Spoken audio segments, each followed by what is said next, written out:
These boxes have a square base and can be made with any width to height ratio you require, and they're quite strong and sturdy when made from 160-gram card. The design is attributed to the origami artist Tomoko Fuse, and a design similar to this appears in one of her books, Simple Origami Boxes. Because of the logical structure and simple technique, it's quite possible this method may have been discovered by others. I've been making these boxes myself for years. So if we want to calculate the size of the box, this is how we do it. With a rectangle of paper, I need the width of the paper to be twice the width of the base of the box. And the height of the paper needs to be the width of the box plus the height of the box plus the height of the box. So we need 4 pieces for the base of the box, and I'm using 2 different colours, a pale blue and a pale green. So let's get started. The first fold is straight in half along the longest way,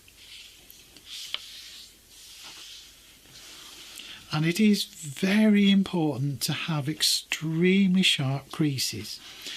So I'm using my technical device again, called a stick, just to make sure those creases are ultra sharp.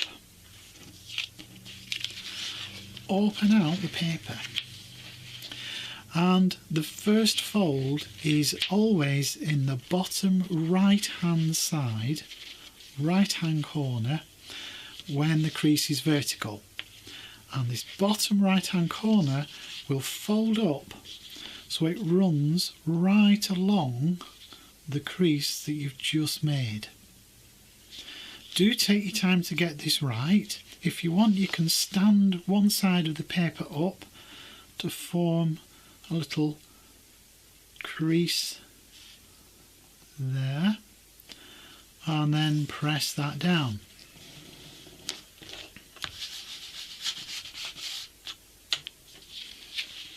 So it's always that bottom right hand corner.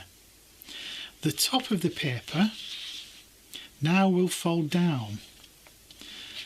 It's always easier to fold away from you rather than towards you. So I've just swiveled the paper round and I'm folding the top of the paper down, but not right to the triangle. I'm leaving a little gap, probably about 1 millimetre or so, and just make sure you're straight here, that the edges match up before you press it down.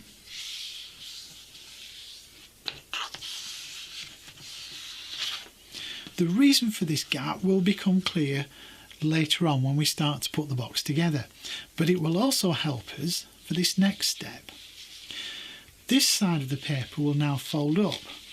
So again, I'll just swivel it around so I'm folding away from myself, and we need to make sure that we fold in that gap there, and that also it's straight along this edge.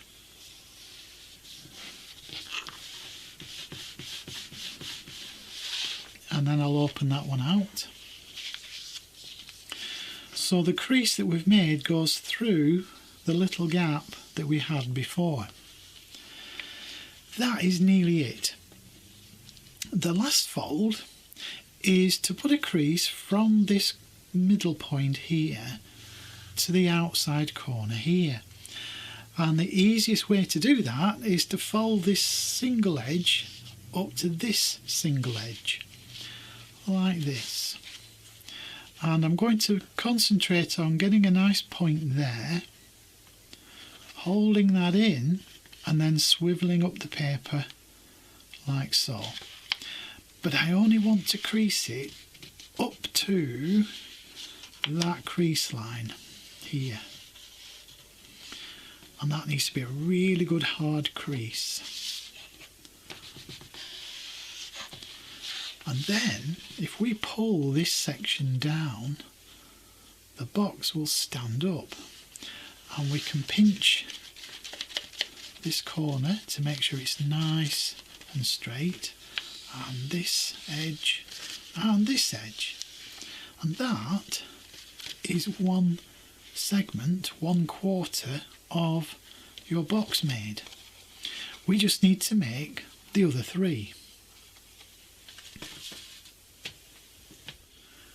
We've now got the corners of the boxes arranged how they're going to go together.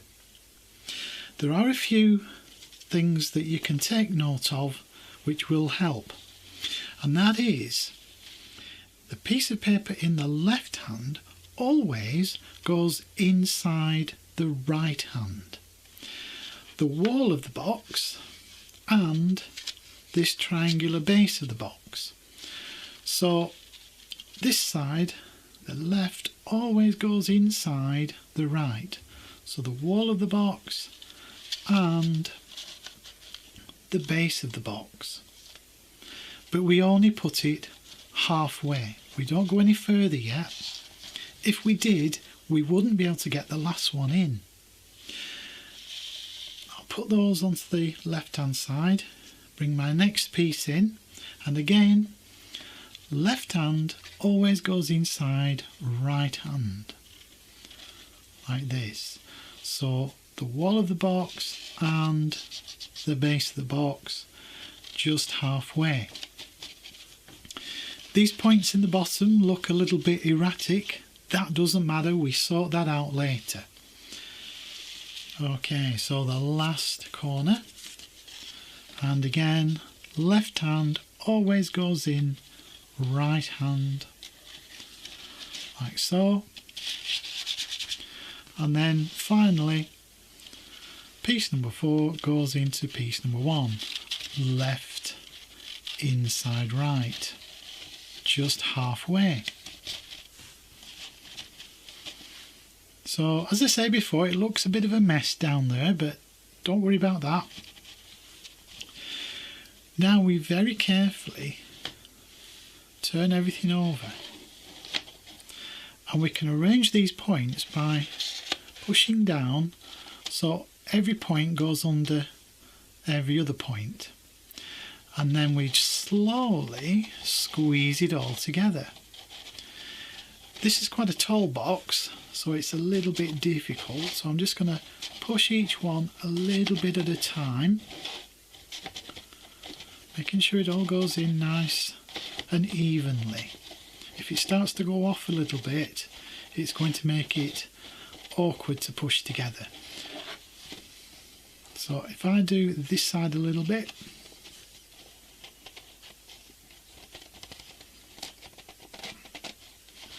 and then this side, and just keep going.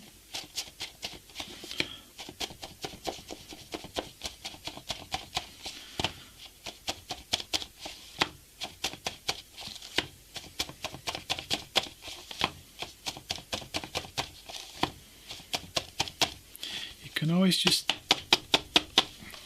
tap them in a little bit.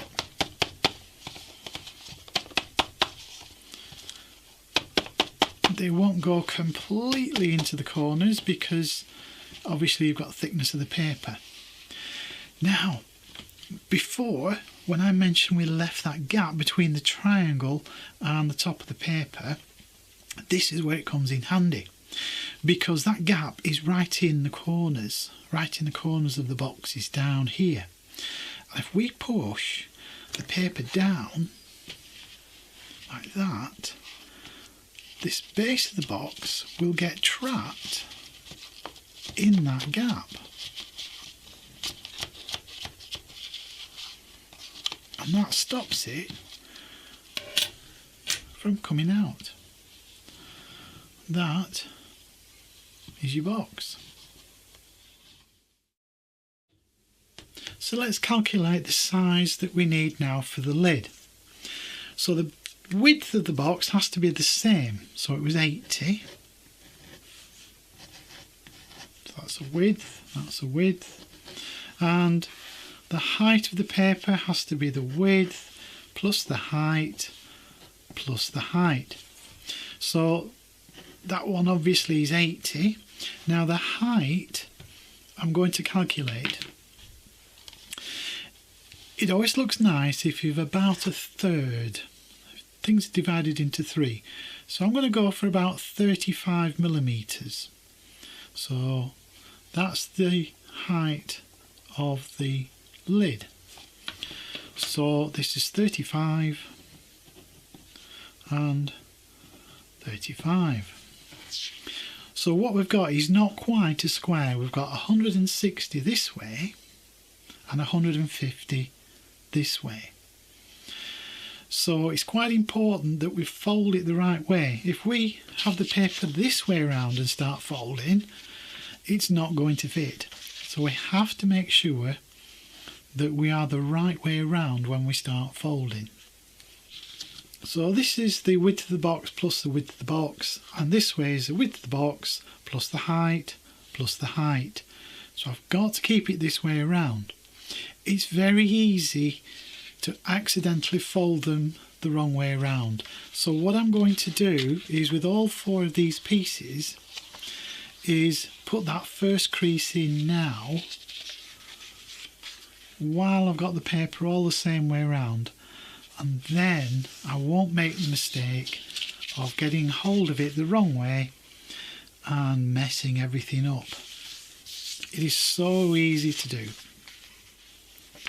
So crease is vertical, bottom right hand corner, folds up to the crease line.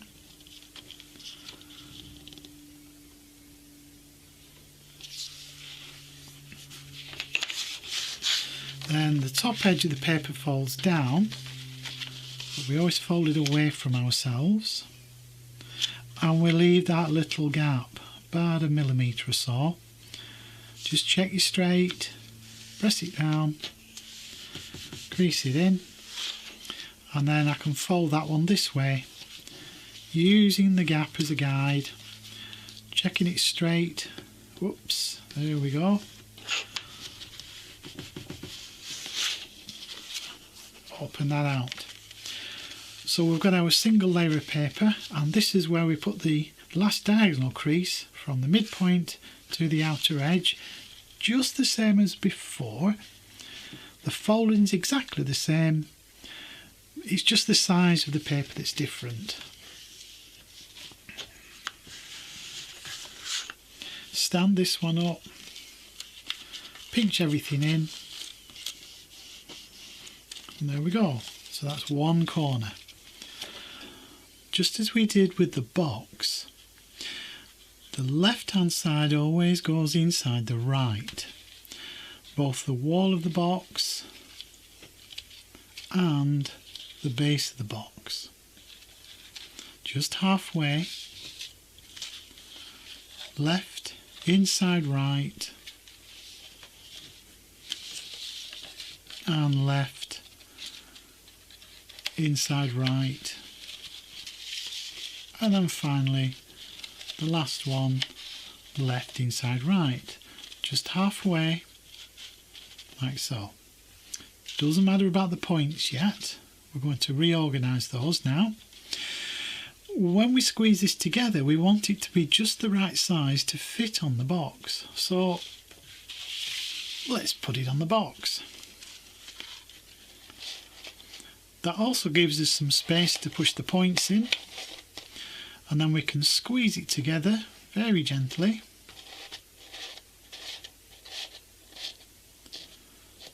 And because it's on the box, it squeezes down to the perfect size for the box.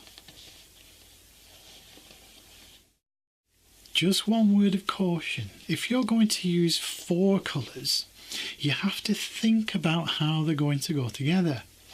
When it's 2 colours, we know just to put them opposite, but with 4 colours we've got to think about it, because we want them to match. If I flip the lid through 180, all the colours will match up. But these look really nice this way around, so the colours are opposite. So how do you make sure that you get these colours the same as these? Well, this is how it's done. I need to know which order these are going to go together, and the easiest thing to do is use the base of the box as a guide. But because the lid flips over, it's actually upside down to this box. So if I turn this upside down, I can use these as a guide. So I want green and yellow, and then blue, and then red.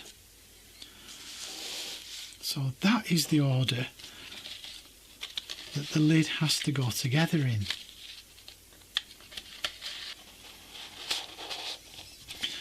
So that everything lines up.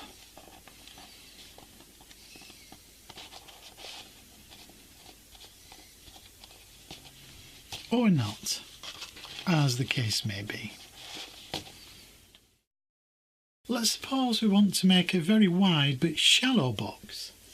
It's 150mm square, but only 35mm tall. So let's work that out. So that's 150, 150, and the width this way, 150. So the height is 35 and 35. So the folding sequence is exactly the same. It's just the size of the paper that gives us a different size of unit.